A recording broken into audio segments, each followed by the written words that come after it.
I'm here at Rebellion with Argy Bargy. Introduce yourselves. Hi, I'm John. I'm Daryl. I'm Ray. I'm Nick. You guys were so great last night. It was my first time seeing you. You were awesome.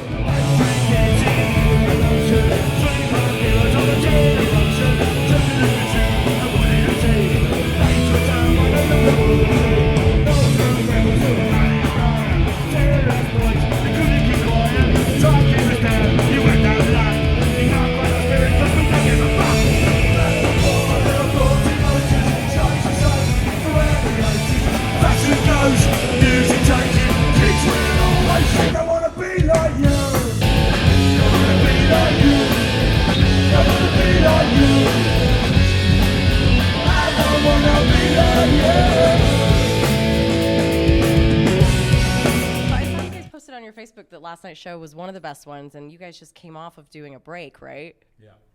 Can you talk about kind of what the break was about? I know you guys are in a lot of other bands. These two guys are in Knuckle Dust. Obviously, I play with Cock Sparrow.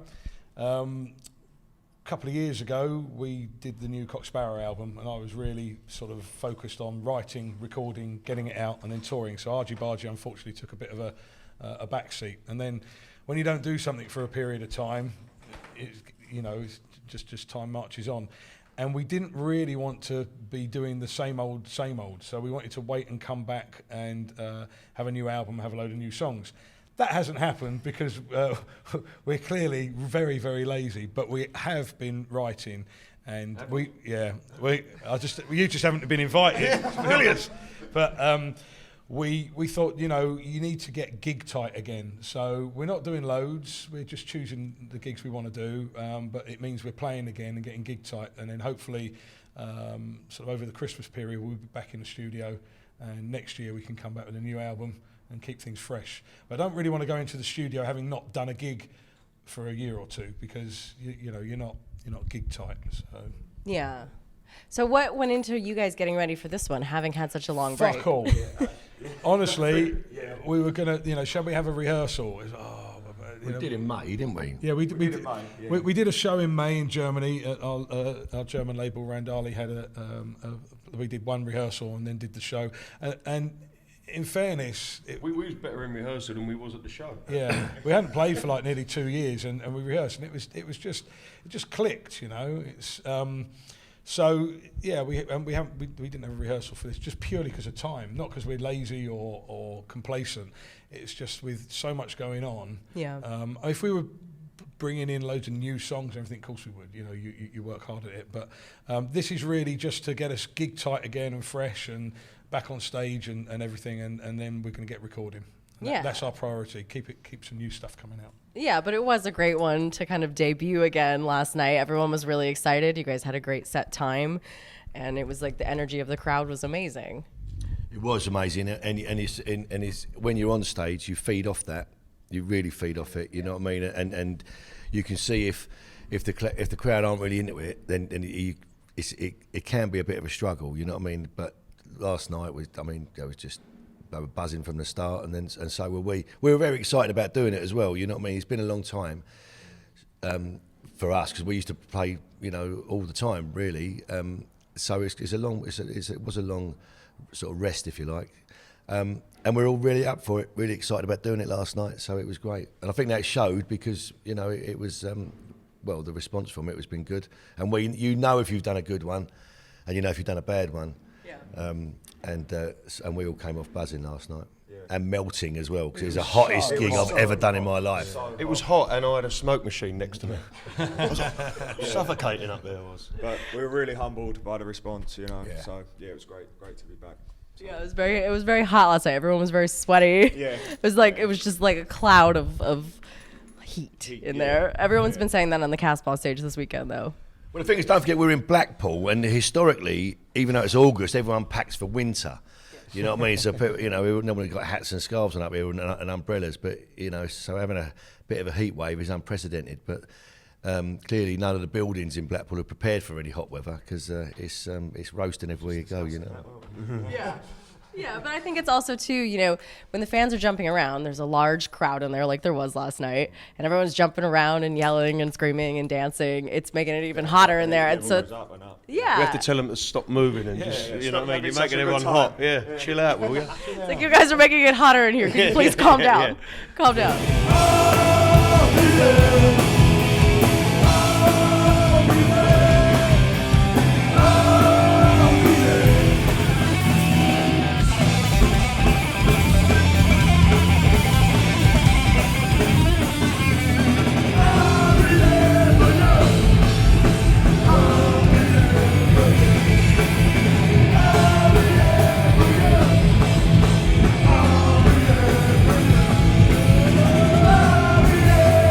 I did see on your Facebook that 2 years ago you did post that you were recording new songs, you were writing them, and as you mentioned that you were kind of working on that before the break. Where are we with that? What do you think will happen? The problem I've got is when I was younger, I used to write songs all the time because that's your passion, that's what you did. And John would be with Argy Bargy side of things, he would give me a bunch of lyrics and I'd be putting music to it, or I'd write them all myself. When I've been writing recently, I've sort of had one eye on Cock Sparrow and one eye on Argy Bargy, and it's happened that a few songs have ended up in almost like, not the wrong band, but like on the Here We Stand album we did in 2007 with Cock Sparrow, we had a song called Sussed. Mm-hmm. That really was supposed to be an Argy Bargy song. And then I did a song called No Regrets for Argy Bargy that Cock Sparrow saying, why did you give that to Argy Bargy? That should have been a Cock Sparrow song. And I said, well, no, it's, you know, so I'm always... So Late was another one, wasn't it? Yeah. I'm always writing stuff. Well, not always, right, but when I'm writing stuff, I'm not specifically thinking this is for Cock Sparrow or this is... I just get an idea. Yeah. And, yeah, there was some... you're right, you saw that, and I was writing stuff, and then the opportunity came up for doing the Cock Sparrow album, and it sort of got filtered that way.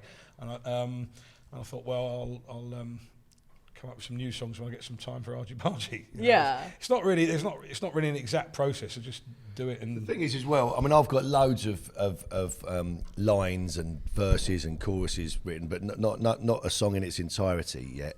Well, I've got a couple actually, but in the main, because the thing is, in the state of the world is in at the minute, you'd think it'd be really easy to write a punk rock album. Mm-hmm. But we're also very conscious of the fact that we don't want to write throwaway lyrics. Yeah. Do you know what I mean? We always it can be cheesy, can't it? It can be. And corny. Yeah. Also, you don't want to repeat yourself. Exactly, that's what I was about to say next. We don't want to repeat ourselves. I mean, some of these bands, you know, especially some of the hardcore bands, when they're always on the road, it's album after album. When I think it's amazing that they do it, but you do risk repeat yourself about that. I mean, we like to write songs for everybody, even though we're a punk band. But you know, like the normal blokes down the pub can relate to what we write about. You know. Yeah. So it's important that we get it right, and we don't just we're not a old out to do sort of band. It's got to be spot on, and you don't want to cringe when you sing something. You know what I mean? And sometimes you hear a lyric and think, oh god, but we take a lot of pride in what we write. But both musically and lyrically, you know what I mean? Because so you don't want any sort of fillers or throwaway stuff. You want them all to be, you know, to be good songs, basically. You know. Yeah. That process takes time. Quality, you know, if you got that work ethic, then it takes time. Admittedly, you know? it shouldn't take this amount of time, but it does take time. It's time, and they're just taking the piss. Yeah, that's it. I mean, with what's going on at the moment, whether it's, you know, on a political thing, or whether it's Trump or Brexit or whatever, it shouldn't be hard for a punk rock band to come up with an album.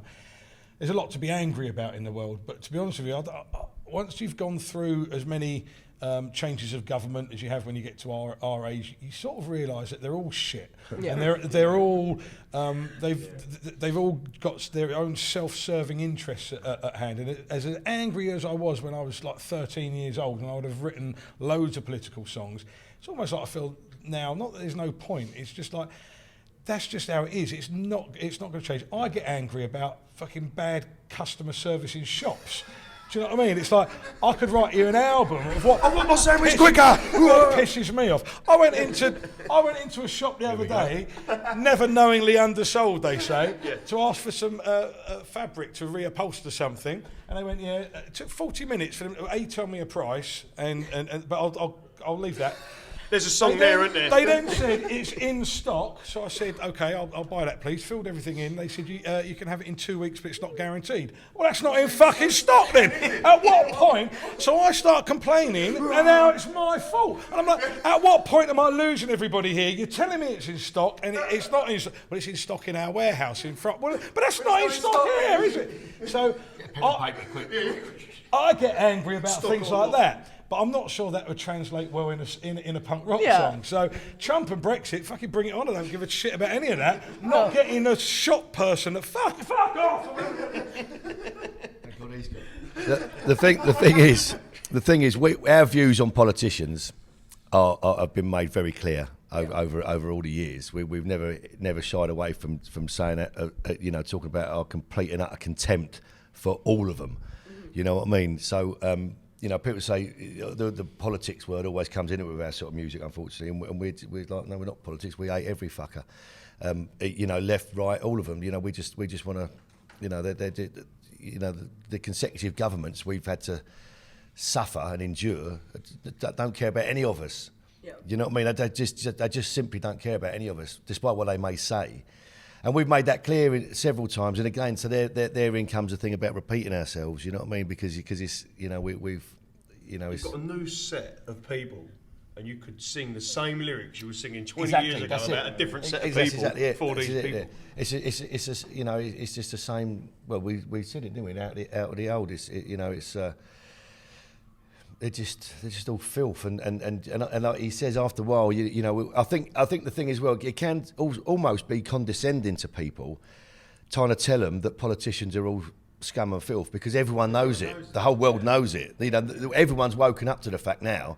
I mean, politics has never been more dirty and vile than it is in this day and age. And self-serving. That's and that's not just here. That's in the States as well, and all across Europe. But we see it more in England, and I think everyone knows that. Yeah. That's why everyone you speak to, no one has got any trust in any politician, whoever they may be, whether Conservative or Labour, or even those with good intentions that start well. And when they're like on the streets and campaigning before they're a member of Parliament. At grassroots level, there can be some people that go in with good intentions and they want to make positive change, but once you're in, it's like power corrupts, and it's just that maintaining the status quo and they'll do anything to cling to power. And, it becomes party politics then, rather than what's good for their local area or something, and it's just gone. So. But do we want to write a song about that? No, not really anymore, because we've said what we got to say. Well, it's been done not just by us, but by numerous bands as well. That's the thing. And done very well. Oh, absolutely, exactly. So, so as I said, when I said earlier, it can almost be condescending to people. It's like, all right, well, we know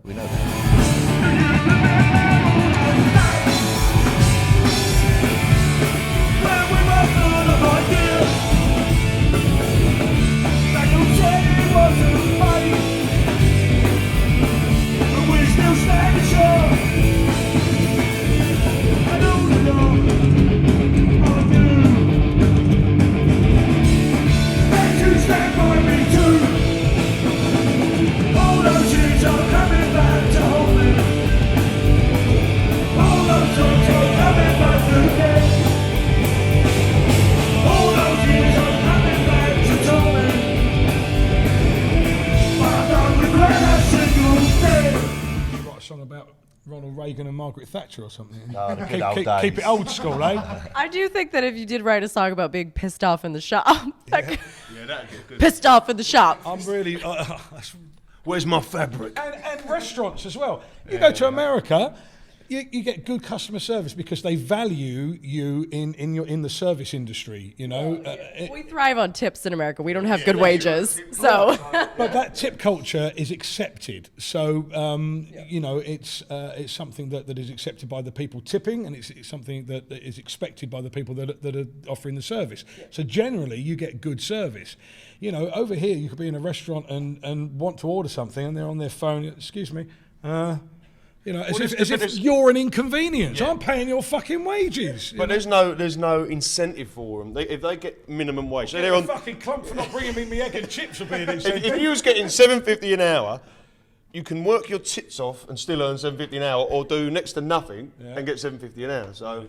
That's why they just don't care, do they? Because you said they're just minimum wage, and they just don't. That's the problem. That's what we should write about. It's not literally no one cares. Yeah. It's almost in any walk of life, any aspect of life. You think, even just going up to London for a gig or something like that. I'll spend the whole evening thinking the train's going to be delayed on the way home. You know, it's going to be a nightmare. So I just don't bother going up there anymore. Yeah. Because everything is just shit. Nothing works. Nothing works. We know that very well. 2 years in a row, we arrived. You should work for the London Tourist Board. Exactly. They love you. How's your flights been for the last 2 years? 2 years in a row. It's like Groundhog Day, that film, where it's like, as soon as we land, we get notified that our flights are canceled. It's like, really? This is happening again? And then on the way here, just to Blackpool from London, they're like, oh, there's construction. Your train might not be going. Like, what the fuck you mean it might not be going? Yeah. Well, last week we had a very, very hot day, and the day before it even got hot, they cancelled the trains for the hot day. And it's just like, it's not even hot yet, and you're cancelling the trains already. No, we know it's going to fuck up, so we're just closing it. They basically said it's the wrong sort of heat. It's the wrong sort of heat, and it's gonna fuck the train tracks. No, the best one is leaves on the line. Leaves on the line, yeah. Trains are cancelled because there's leaves on the line. Yeah, it's like, well, can somebody clean them? But that's what happened with our flights too. It was like, well, it was hot 2 days ago, and there were thunderstorms 2 days ago. So now 2 days later, we're canceling your. But the weather's fine right now. Yeah, it's fine. Why are you? Why? 2 days later, and we can't get you on another flight till 2 days from now. So yes. Yeah, so I guess that all explains why it's taken us a long time to come up with a song. There's too much going on. When you get to you sort of hit a certain age, you get a bit grumpy and moany. But the He thought was of, 14. the thought of writing it down pisses me off as well. I'll talk to you about all our songs and our albums, but then you want me to go and put it down in some formula and put chords to it and whatever. I'd quite happily stand here and rant for an album's worth of stuff. Never noticed. Unlike you. So wait, bands out there listening, young bands, just watch this interview, and then there's your new album. That's how you do it, kids. That's the magic. Well, so I want to know, what does argy bargy mean? Obviously, it came from What sort of question is that? What does it mean? I'm American. What does it mean? It does. It's just a slang term for trouble. Trouble, yeah. A little bit of argy-bargy. If there's been a fight or something, it's just, or there's a bit of argy-bargy at the football or a bit of argy-bargy in the pub. It's just a slang term. It's also the name of a curry house in Southend, of a tandoori. And on East-End, isn't it? Yeah. Oh, in East-Enders, Argy Bargy. But obviously, Cock Sparrow got a song called Argy Bargy, which they wrote it 20 years before we started, in anticipation of us starting. Visionaries, really, weren't they? Yeah. But and it's really just a tribute to them, and and just that I say that sort of, it's sort of fitted with our kind of music, and it just so happened that they did it as well. So and then that can explain why there also is that crossover when you're writing the songs, you're in the other band. Yeah. It's they all kind of melt together. Saturday nights used to mean so much to the man at the end of the bar. Oh, will you take the land, but he wasn't so bad. Sweet corner superstar.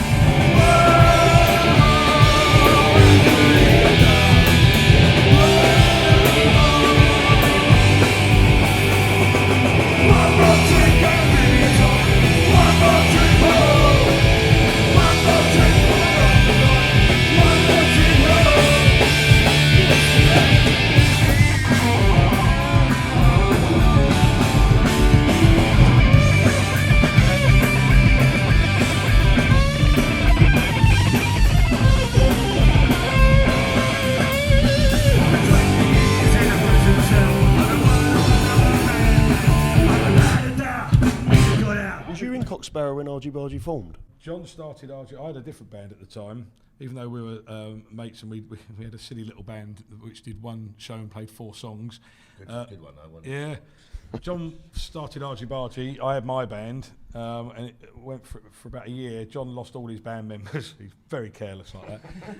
And I had him when I came out, and then Yeah. Turn around, it was gone. And so I actually joined initially to help him out. I didn't plan on staying in Argy Bargy, but he's a bit of a bully, and he made me stay and said, "You're not leaving." And my mum likes him, so it was like. Actually, what it says, please, John, let me stay. What it was that they had really terrible songs, and I thought I can help him out here a little bit. So I wrote some songs for them, and we did some gigs, and then it just, he's my lifelong friend. So just being together and hanging out, it was cool. So we carried on. So he started the band in '91, and it was going for about a year. I joined Sparrow in '92, and then I joined Argy Bargy sort of just after that. Really, it all sort of happened around the sort of similar time. That's cool. That when I hasten to add, no one else was doing anything. Do you know what I mean? Loads of people had from the 80s had sort of stopped, and all the people that are doing it now. It was a horrible time to be gigging. There was there wasn't much of a scene. There was still sort of trouble at gigs and stuff like that. But it's what we grew up listening to. So we sort of carved out a scene of our own. We had to start again almost. There were other bands around at the time, but none of us really knew each other. There were some bands from the North East and the Midlands, but we didn't really know each other because there wasn't that network of gigs that there is now. Yeah. Now it's people talk about the punk community or Oi community, and it really is because everyone knows each other. But back in those days, we no one knew anyone, and it was just when we all started gigging together, but just by sort of doing a bit of homework and finding out who they were and getting all together, and that's no internet, you see. No internet, exactly. Yeah, didn't have friends before the internet, did you? It was the hard way back then. You had to actually pick up a phone. Yeah. So with all that, what do you guys have coming up for the near future now that you're kind of doing shows again? Obviously, the album will just be out whenever it's out. You've got us down you understand how it works now. Good girl, she's all right. But as far as shows now, since, with the show yesterday. See, well, we would love to give you an exclusive. Last Rockers exclusive. This is what Argy... Don't know, really. Yeah. I mean, we really want to focus on new material. I think once we've got some new stuff, whether it's like an EP before an album, that will focus us in pushing it. Yeah. But at the moment, even when we're not together, we still hang out. John and I and the families went out last weekend. We went around London and had a nice day out in the sunshine. Do you know what I mean? We don't need the band as a vehicle to be together. I mean, these guys are best friends at school together. It's we're mates. So for other people, of course, they want to see the band as the unit, as the band. But we exist even when we're not, not playing really. Yeah, and I think that's why you guys do put on such a good show, because you can tell that you genuinely like each other and it's not just a business transaction. No, well, it is with these two. So it's a bit us and them. I was at his 50th birthday party last week, wasn't I? You were, mate. Yeah. I did that. You weren't there, best mate. I was busy. Yeah. There are bands you can see that I mean, I know a few bands that don't would never see each other or speak to each other if they didn't have a gig coming up. And as he says, fortunately, we're not like that. And I think that's important as well, because I think it shows when you've got a closeness that doesn't exist just because you're in a band. People aren't stupid as well. They can see that on stage if it's fake and you're going through the motions, or if you really are a band of brothers. Do you know what I mean? It comes across. It's the comments we always get with Cock Sparrow as well. I mean, having all grown up since school together and whatever, it really shows. You could tell you're on stage with your best friends. And there are so many bands that we see that can't stand the sight of each other, but they're there because they happen to record a classic album back in 19 whatever, and they're just going through the motions for their payday. Yeah, one of the worst things for me is seeing a band I love that I've never seen before, and it's that like 4 people on a stage who have never even met each other that day, playing songs, not even looking at each other. They suck, and then they leave the stage, and you just think, why, it's not fair on me. Yeah, that's true. To be up there doing that. And I really don't know how you can do it if you're not good friends. I mean, Joey and Johnny Ramone didn't speak for 30 years. I mean, didn't utter a word to each other. Yeah. And what's his name, Dave Lee Roth and Van Halen, he didn't speak to any of them, did he? And I don't know how you can do that. I just don't get how you. I mean, the thing is just. He even wrote a song about Joey, didn't he? It's got its benefits. You want to read some of our lyrics? Fine, I quit. Some hidden meanings in it. All right, guys, I'm going to close with that. Thank you so much for taking the time. Thank you. The band's over because of you. Your silly interviews. Well, you guys were great last night. I really enjoyed it. It was my first time seeing you. It was awesome. Thanks a lot. Cheers. Oi, we're Argy Bargy, and you're watching Last Rockers TV.